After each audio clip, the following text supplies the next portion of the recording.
सुनी सुनाई बातों और हकीकत में ज़मीन आसमान का फ़र्क होता है, लेकिन हमारे मुआशरे में बहुत सारे लोग सुनी सुनाई बातों पर ही एतबार कर लेते हैं।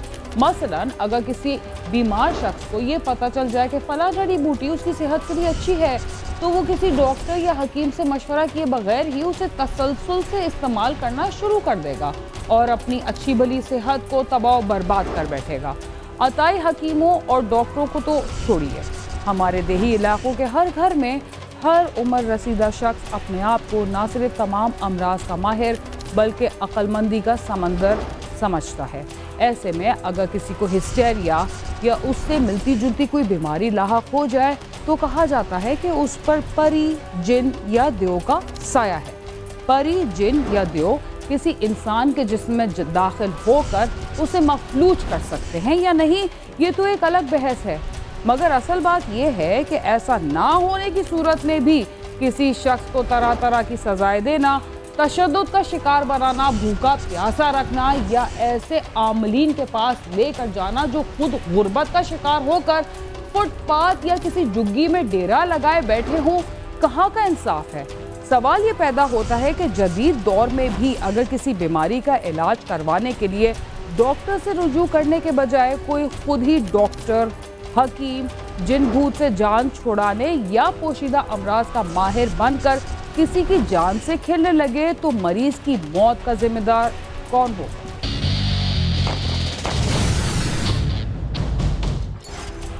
शादी के बाद एक आध साल तक तो इस रिश्ते से बंधने वाले नौजवान जोड़े सिवाय खुशियों के किसी और चीज़ की तरफ तवज्जो ही नहीं देते और कुछ अरसा गुजरने के बाद ही वो जिंदगी के दूसरे मसाइल की तरफ तवज्जो देना शुरू करते हैं।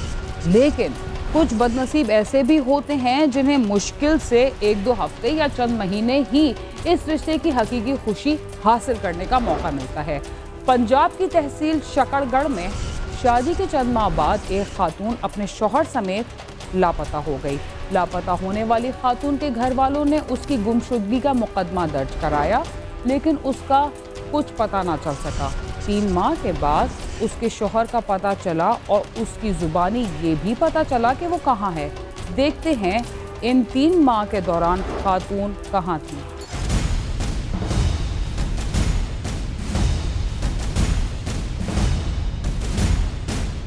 मियाँ बीवी का रिश्ता तो दुख सुख साथ निभाने का होता है, लेकिन ऐसा क्या कि अगर बीवी बीमार हुई तो उसका इलाज करवाने के बजाय उसकी जान ही ले ली जाए। ऐसा ही कुछ पंजाब की तहसील शकरगढ़ में हुआ, जहां से एक लाश का ढांचा पुलिस ने खेतों से बरामद किया। पुलिस का कहना है कि चंद माह कबल मुजफ्फर नामी शख्स की जानिब से थाने में एक दरख्वास्त दी गई कि लाहौर के इलाके बरकी में रिहाइश पजीर उनकी बहन सना जमशेद को उनके बहनोई फैसल ने अगवा करके कहीं छुपा दिया है और उसके बाद से फैसल भी मंजर आम से गायब है। पुलिस स्टेशन नूरकोट में मुजफ्फर नामी एक शख्स है जो कि लाहौर बरकी का रिहायशी है। उसने एक कंप्लेंट रजिस्टर करवाई कि उसकी बहन जो अपने खामन फैसल असलम के साथ सैर के लिए और इलाज करवाने के लिए गई थी, वो गायब है और उसका कोई पता नहीं चल रहा और उन्हें शुबा है कि उसने उसको गायब कर दिया है। मुजफ्फर का कहना था कि उनकी बहन की शादी कुछ अरसे कबल ही हुई थी। वाक़े के FIR दर्ज होने के बाद पुलिस ने मुल्जिम की तलाश शुरू की। पुलिस की तफ्तीश जारी थी और पुलिस को मियाँ बीवी दोनों का सुराग नहीं मिल रहा था। इसकी आखिरी लोकेशन जो है वो रंगड़ा पुलिस स्टेशन नूरकोट की थी और वहाँ से मगविया और उसका खामन फैसल असलम दोनों के मोबाइल ऑफ थे। तो उसके बाद हमने जो उसकी फैमिली के और जो फैसल असलम है उसका खामन मगविया सना जमशेद का, उसके CDR एनालिसिस शुरू किया, जियो फेंसिंग की। मकतूला का ढांचा मिल चुका था और पुलिस को ये भी पता चल चुका था कि उसका शौहर इस अरसे के दौरान उसे मुख्तलिफ शहरों में इलाज की गर्ज से लेकर जाता रहा, लेकिन उसे कत्ल करने का ख्याल उसके दिल में क्यों आया और उसने ये जालमाना वारदात कैसे की, आइए जानते हैं। 3 माह के दौरान पुलिस ने टेक्निकल जराए और ह्यूमन इंटेलिजेंस को इस्तेमाल करते हुए नौबेहता दुल्हन के अगवा होने और उसके शौहर के लापता होने के केस का सुराग लगाया। डीएसपी सर्कल शकरगढ़ मलिक खलील अहमद ने समा क्राइम सीन की टीम से बात करते हुए बताया कि मुलजिम अपनी बीवी को घुमाने के लिए पंजाब के मुख्तलिफ शहरों में लेकर गया और वो साथ ही अपनी बीवी पर होने वाले जिन के साय का इलाज भी करवा रहा था। बसिलसिला इलाज वो अपनी बीवी को मुख्तलिफ शहरों में ले जाता रहा और फिर उसने शकरगढ़ के थाना नूरकोट के इलाके मौजा रंगड़ा में अपनी बीवी को खेतों में ले जाकर उसका गला दबाकर उसे कत्ल कर दिया और वारदात के बाद मुलजिम वहां से फरार होने में कामयाब हो गया।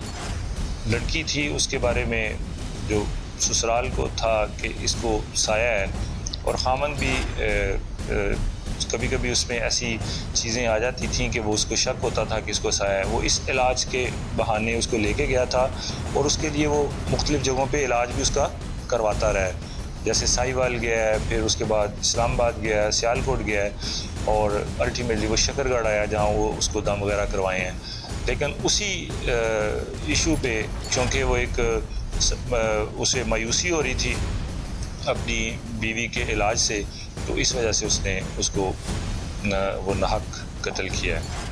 डीएसपी मलिक खलील का कहना है कि मुलजिम अपनी बीवी को कत्ल करने के बाद मुल्क के मुख्तलिफ शहरों में हुलिये और नाम बदल कर रिहाइश पजीर रहा और शातिर मुलजिम तमाम तर चालाकी के बावजूद भी पुलिस की गिरफ्त से न बच सका। पंजाब की पुलिस ने कराची में भेस बदल कर रहने वाले मुलजिम को छापा मारकर गिरफ्तार किया और फिर उसकी ही निशानदेही पर 2 महीने 19 दिन के बाद खेतों से मकतूला की लाश बरामद की जो ढांचा बन चुकी थी। इस वक़ूआ के 2 माह और 13 दिन के बाद जो मुलज़िम फैसल असलम है जिसने अपनी बीवी को गायब किया था सना जमशेद को, उसको एप्रीहेंड किया, अरेस्ट किया और उसकी पॉइंटेशन पे फिर जो हमने जो मगविया थी सना जमशेद उसकी नाश को खेतों से बरामद किया। नौबेहता दुल्हन को शायद ये बात मालूम नहीं थी कि जो शख्स जिन्नों से छुटकारा दिलाने के लिए उसका इलाज करवा रहा है वो खुद भी किसी जिन या अनदेखी मखलूक से कम नहीं और जल्द ही उसकी जिंदगी के खात्मे का बायस भी बन सकता है। देखते हैं मुलजिम शादी से पहले कहाँ रहता। पुलिस का कहना है कि मुलजिम की शादी चंद माह कबल ही हुई थी और शादी के 3 माह बाद ही उसने अपनी बीवी को कत्ल कर दिया। पुलिस के मुताबिक मुलजिम फैसल असलम अपनी शादी से कुछ अरसा कबल ही बैरून मुल्क से पाकिस्तान वापस आया था। मुलजिम फैसल ने दौरान तफ्तीश इंकशाफ किया कि उसने अपनी बीवी को कत्ल किया है और लाश को वो खेतों में फेंक कर फरार हो गया था। चूँकि उसकी बीवी को जिन्नात का साया था और वो उसे मुख्तलिफ जगहों पर इलाज के लिए ले जाया करता था, उसके इलाज से तंग आकर उसने उसे गला दबा कर कत्ल किया है। मुलजिम का कहना है कि वो अपने किए पर बहुत नादिम है। अरेंज मैरिज थी, ताहम चूँकि जो लड़की थी उसके बारे में जो ससुराल को था कि इसको साया है और खामन भी कभी कभी उसमें ऐसी चीज़ें आ जाती थी कि वो उसको शक होता था कि इसको साया है। वो इस इलाज के बहाने उसको लेके गया था और उसके लिए वो मुख्तलिफ जगहों पे इलाज भी उसका करवाता रहा है, क्योंकि वो एक उसे मायूसी हो रही थी अपनी बीवी के इलाज से, तो इस वजह से उसने उसको वो नाहक कत्ल किया है। जिन्नों का इलाज करवाने के लिए मुख्तलिफ शहरों में बीवी को लेकर जाने वाला शख्स ये बात पहले ही तय कर चुका था कि वो अपनी बीवी से हमेशा के लिए जान छुड़ा लेगा, लेकिन उसे इस बात का इल्म नहीं था कि कुछ जराइम इंसान की जिंदगी के साथ जिन भूत बनकर चिमट जाते हैं। इस सिलसिले में उसका मजीद क्या कहना था हम आपको ये भी बताएंगे, मगर प्रोग्राम टाइम सीन में वक्त हुआ एक मुख्तसर से वक्फे का, जिसके बाद हम दोबारा आपके साथ होंगे। तब तक आप हमारे साथ प्रोग्राम टाइम सीन में एक बार फिर खुशामदीद। वक्फे से पहले आप देख रहे थे कि एक नौजवान ने अपनी बीवी की बीमारी से तंग आकर उससे जिन भूत के साय का नाम दिया और वीराने में ले जाकर कत्ल कर दिया। देखते हैं इस सिलसिले में मकतूला के घर वालों का क्या कहना है। क्या उस पर वाकई जिन भूत का साया था या ये नौजवान झूठ बोल रहा था? मकतूला के भाई और दीगर लवाहिकीन का कहना था कि मुलजिम तेज तर्रार था, वो कानून की गिरफ्त से मफरूर रहा। उनकी बहन पर कोई भी साया जिन्नात नहीं थे, ना ही उसी किसी किस्म की कोई बीमारी लाहक थी। मकतूला के भाई का कहना है कि पुलिस ने अंतक कोशिशों के बाद उनकी बहन के कातिल को पकड़ा है। उनकी बहन को नाहक कत्ल करने वाले मुल्जिम को सख्त से सख्त सजा दी जाए। शातिर तेज तराज था, लेकिन उसके बावजूद भी जो है ना वो कानून ने इसको अपनी गिरफ्त में लिया बिलाकर, और फिर इसको गिरफ्तार करने के बाद डेड बॉडी को रिकवर किया और अभी ये रिमांड पे है पुलिस की। पीएफएस से सैम्पलिंग हो चुकी है, डीएनए हो चुका है, तो हम पूरी कोशिश में है प्रोसिक्यूशन से मिलकर एक अच्छा केस तैयार करें ताकि ये मुल्ज़म अपने कैफरे किरदार को पहुँचे जिसने इतना संगीन वक़ुआ किया है और एक मासूम और बेगुनाह बीवी अपनी को बग़ैर किसी वजह के उसको कत्ल किया है। पुलिस का कहना है कि मुल्जिम के खिलाफ तहकीकात मुकम्मल कर ली गई हैं। शातिर मुल्जिम अपनी चालाकी के बावजूद कानून की गिरफ्त से न बच सका, इसीलिए कहते हैं कि खून नाहक रंग जरूर लाता है। कैमरामैन इब्राहिम रियाज के हमरा मोहम्मद काशिफ जावेद, समा, शकरगढ़।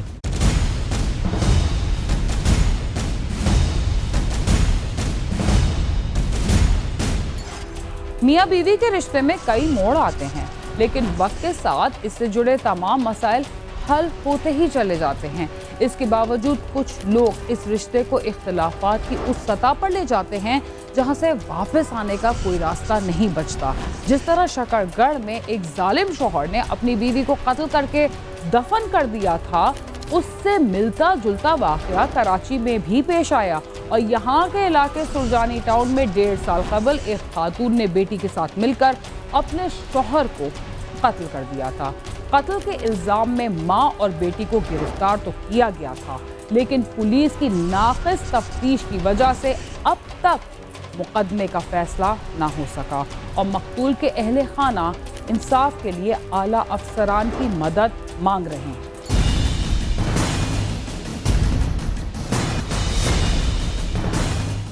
बीवी का रिश्ता इंतहाई काबिल एतबार है।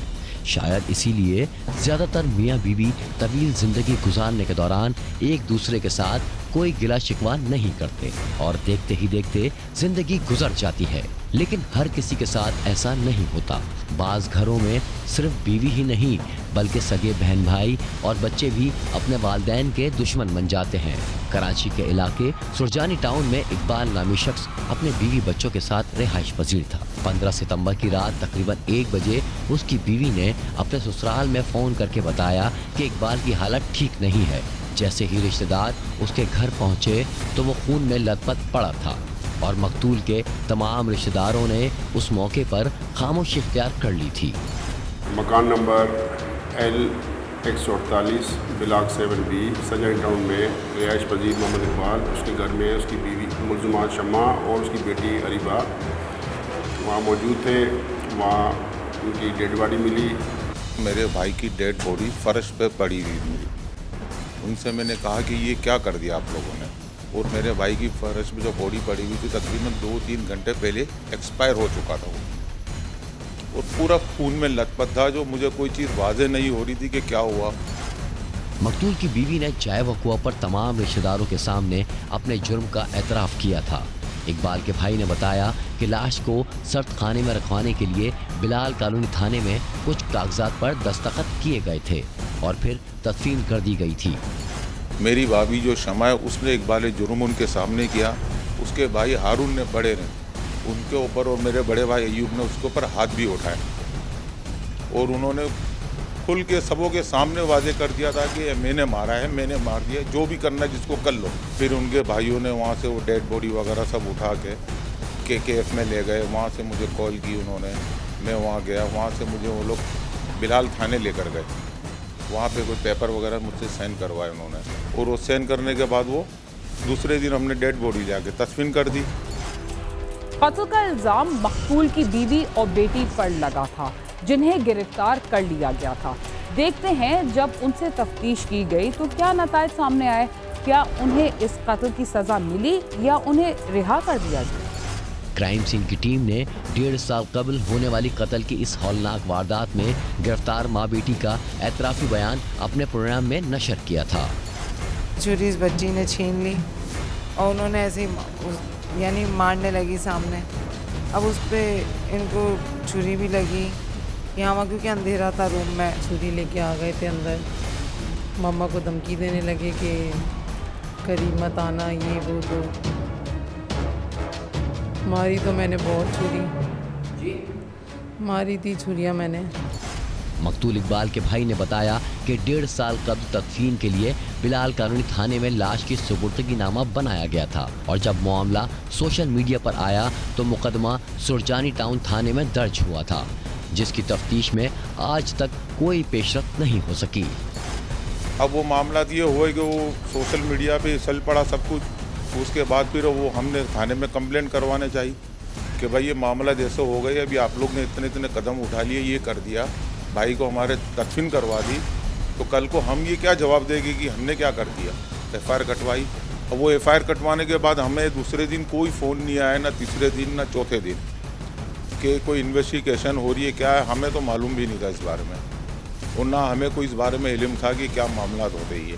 मकतूल के भाई और मुकदमे के मुद्दई का कहना है कि सुरजानी टाउन इन्वेस्टिगेशन पुलिस ने मेरे भाई के कत्ल के इल्ज़ाम में भाभी और भांजी को गिरफ्तार तो किया था, लेकिन कुछ ही माह बाद दोनों को रिहा कर दिया गया।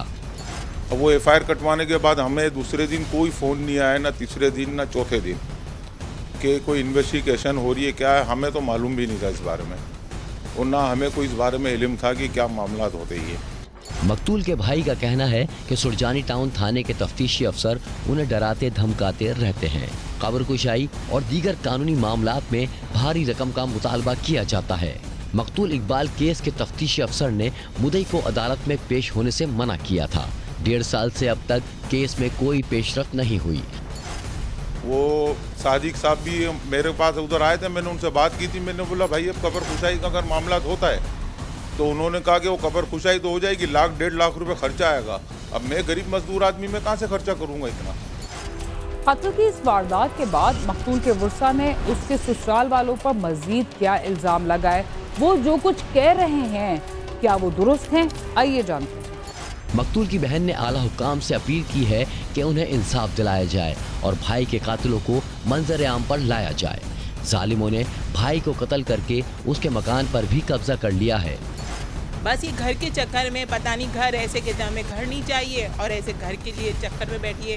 जब भाई का मर्डर कर दिया, घर से निकाला तो फाइलें भी लेकर अपने साथ चले गए। बस ये इसके बाद ये कोर्ट में आज तक 1.5 साल हो गए धक्के खा रहे।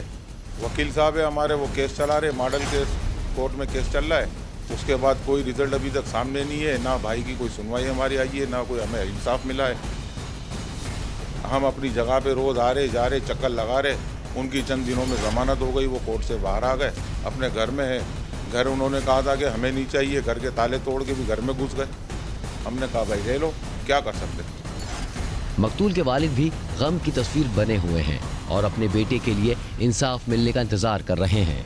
मकतूल इकबाल के कत्ल की तफ्तीश किसी ईमानदार और काबिल अफसर से कराने के लिए IG Sindh, Karachi police chief समेत आला पुलिस अफसरान को दरख्वास्तें इरसाल की गई, लेकिन एक आम शहरी को इंसाफ कौन दिलाएगा। इकबाल के कत्ल के पीछे जो भी मुहर्रिकात थे शायद उसके साथ ही मनो मट्टी तले दफन हो चुके हैं और बीवी की मौजूदगी में शौहर के कत्ल से ये भी साबित होता है कि हमारी सोसाइटी में रिश्तों पर एतबार करने वाले अफराद भी अब महफूज नहीं। कैमरामैन नईम खान के साथ खुर्रम गुलजार, समा, कराची।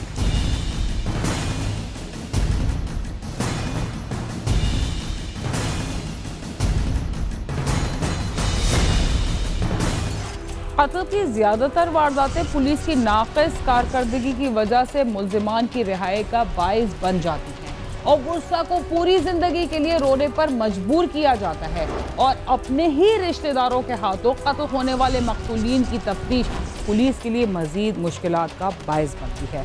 इसके साथ ही क्राइम सीन अपने इख्तिताम को पहुंचता है।